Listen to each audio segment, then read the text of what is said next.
குறிப்பாக இரத்த தானம், பிளேட்லெட் தானம் செய்கிறவங்கல இருந்து, இந்த அமீரகத்துல இருந்து சமூக சேவைகள் செய்கிறவங்கல இருந்து, இப்படி பேட்டிகள் தொடர்ந்து எடுத்து அதை பற்றி கட்டுரைகள் வந்தது. அது போக பெண்களுக்கான ஒரு முக்கியத்துவத்தை கொண்டு வரணும் அப்படின்றக்காண்டி முதல் பெண் ஆம்புலன்ஸ் டிரைவர் அவங்கள பற்றி நிறைய தகவல் சேகரித்து அந்த கட்டுரை எழுதியிருக்கிறோம்.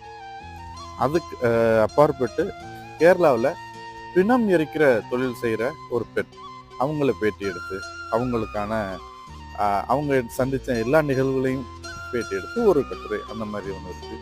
அது போக பல சின்ன சின்ன வேலைகள் செய்கிறவங்க, சித்தாள் வேலை பார்க்குறவங்க, இப்படியாக நிறைய எளிய மனிதர்கள், எல்லாமே எளிய மனிதர்கள் தான்.